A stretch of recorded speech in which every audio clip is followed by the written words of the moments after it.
What an absolutely pathetic, embarrassing and spineless performance from Manchester United from minute 0 to minute 90. There was nothing good about that performance. There is nothing positive to say other than INEOS will probably watch that and say, yep, you know what, there's a few players with 50-50 about selling. No, we're 100% sure we're going to sell them now.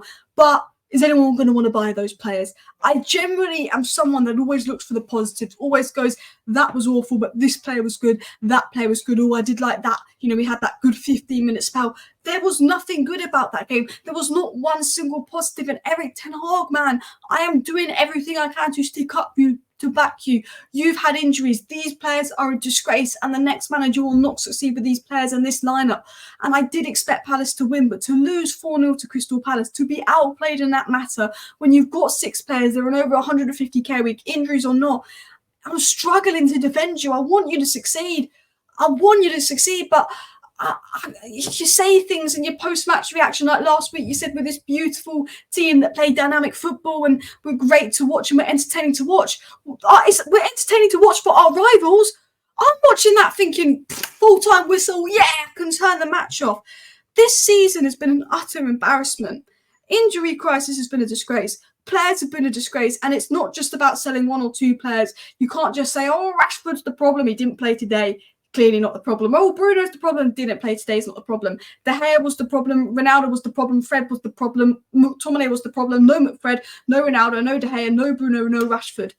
You know, and this Ten Hag is now the problem. But you take Ten Hag out and you put a new manager in with that lineup, there'll still be problems. The problem is elements of Ten Hag and his tactics. The biggest problem is those parasite Glazer owners. Biggest problems at this club by a country mile, because they're the reason we're in this mess. Massive problem is the recruitment. Massive problem is the player. There's so much of this club we need to fix. But statistics like this is unacceptable. Manchester United conceded 81 goals this season. First time in the Premier League season, we lost 13 games. We will now, even if we win our remaining games, get less points than we got in the David Moyes season, and we're on track to finish in 8th place. And you know what? Newcastle and Chelsea have been better than us most of this season. They've underperformed their XG and their metrics. We've overperformed our XG and our metrics. We've been riding on luck a little bit this season. And the reason I'm annoyed is more that I kind of knew we were going to lose today. But I feel like that was the worst performance of the season. I think that was a new rock bottom. Like, I'm not totally surprised by the loss. I'm just surprised by the lack of fight. I'm surprised by Ten Hag misprofiling all our players. I'm surprised by how bad certain players were today. But I'm not ultimately surprised that we've lost the game 4-0 to Crystal Palace. Crystal Palace has said it before, they're a good team. I did fancy them to beat us. I said Elise will probably have a masterclass performance, and yes, he did. Did we allow Elise to have a masterclass performance by giving him way too much space? Absolutely. But Adam Wharton, Eze, Elise, special players. Dougie Freeman, what a job he's done at Crystal Palace, and some brilliant recruitment. And hopefully INEOS can reincorporate that. You know, the only positive I can think of is INEOS are coming in. Hopefully we haven't got John Murta and Richard Arnold doing recruitment, because they'd sign another number 8 when we clearly need a number 6, because we've got about 3 number 10s and 3 number 8s on the pitch, but not a single number 6, and we seem to misprofile and misuse every single player on the pitch, and I don't know what Ten Hag is doing there, and that's some things that Ten Hag need to fix. The one thing is, hopefully INEOS come in, they see that, yep, sell, buy a number 6, buy a centre-back, buy a right winger, buy a striker, buy another fullback. Wan-Bissaka, I'm sorry, absolutely finished, been crap these last few games. Ericsson, pack your bags for Saudi. Casemiro, pack your bags for Saudi. We can't sell the lot, but we could start with you 3, because you were the worst 3 players on the pitch today. Mason Mount, very disappointed in you, but I think you'd be rusty. You've been out for a while. Garnacho couldn't get the ball. We tried when he got the ball, couldn't do anything. Højlund was absolutely useless today, but he's getting no service. He's a 20-year-old kid, and I think Højlund is a good player that's in this shocking, toxic environment. Højlund and Mayo are great players, but they had awful games today because they're being taken down by being misprofiled, not being coached, being thrown in this non-tactical, non-systematic system and thrown down by the environment of those players. Højlund and Mayo, I believe, can be top players. Same with Garnacho.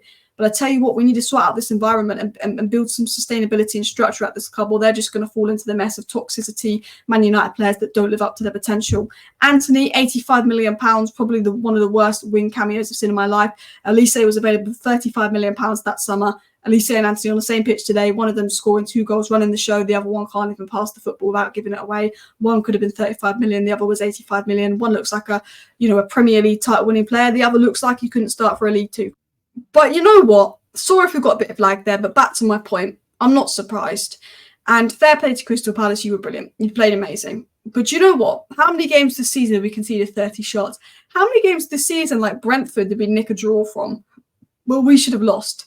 How many games this season have we actually probably should have lost 4-5-1 and lost 2-1? Multiple games this season. We've had this coming nearly all season, and I'm sorry if there's a little bit of lag here. But what we saw today, we've had coming all season. This time, Crystal Palace were clinical. We've been outplayed by a side, and they put their chances away this season. In the past, these teams we've played haven't been the best teams. Even though they've outplayed us everywhere, they can't put their chances away. So guess what? We end up getting a win because we get some fluky goal out of nowhere, like Brentford when McTominay scored 2 brilliant goals. But this today, no different to really all season. Palace were just clinical today, and I'm not surprised that we were that bad because we've been that bad most of this season. I tell you what, I keep lagging out as I'm trying to record this. It's making me more annoyed than Man United, the Wi-Fi, because I'm so used to Man United being crap. I've almost just given up on really caring anymore. Like I'm so used to it at Man United. But look, no pressing structure, no defensive shape, no attacking patterns of play. 21 goals conceded in the last 8 games, 13 league games lost in the league, -3 goal difference. This season is unacceptable. And we are on track to have a worse season than David Moyes. In fact, we will have a worse season than David Moyes. You look at this here, you look at, each point on the graph is a rolling average of the previous 12 matches. You look at this, current threat versus allowed a threat.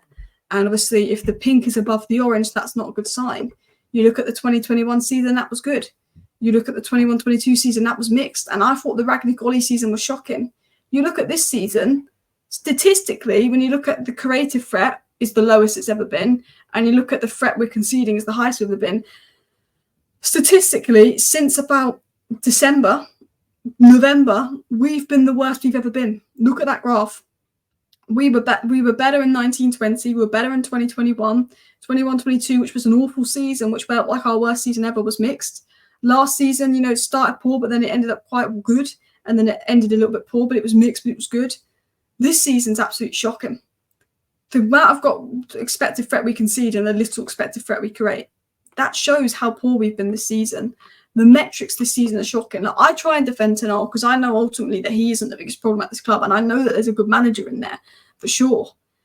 But when he misprofiles players, when he's consistently setting us up so badly, when we don't seem to improve, there's multiple injuries, it's not good. Casemiro's dribbled past 8 times today. That's a record in a Premier League match this season. I mean, Casemiro had probably his worst game in United shirt, and I think he is finished as a player. And I think, these players are physically done. I don't think we have players physically able to play the football Ten Hag wants to play and technically able to play the football Ten Hag wants to play. But I also think that Ten Hag needs to do better when he sets us up. I think he doesn't help himself, and I understand him sticking up for himself because the media's on him. He gets a lot of stick from the media. But when he comes out saying we're one of the most dynamic and entertaining teams in the league, what? For the opposition? But I want to show you something. I want to scroll down to a statistic, man. I feel sorry for Mayo. He was hung out to dry today. If you go back to my watch along and you watch the beginning of my watch along, I said Mayo will have a bad game today because of the way we set up with misprofiling him and hanging him out to dry. I will say one thing. Why not chuck the academy kids on? Our season is over. The season is done. These players aren't part of our future. Why don't we just chuck the academy kids on when we're 4-0 down? Why continue to play these guys? You might as well give the academy kids something to do. I would have chucked all the academy kids on at 70 minutes when we're 4-0 down as well. And I saw this tweet and I wanted to share this before I share this statistic. Honestly, what was the point of signing Amrabat? Crying out for a club to sign him, paying a 10 million loan fee to have him for a year with Casemiro centre-back. He can't even play. You're telling me he's slower than Eriksen. I'm not having it, considering that is everybody's explanation for why he doesn't play. Thankfully, we didn't have to spend 27 million on him because of FFP.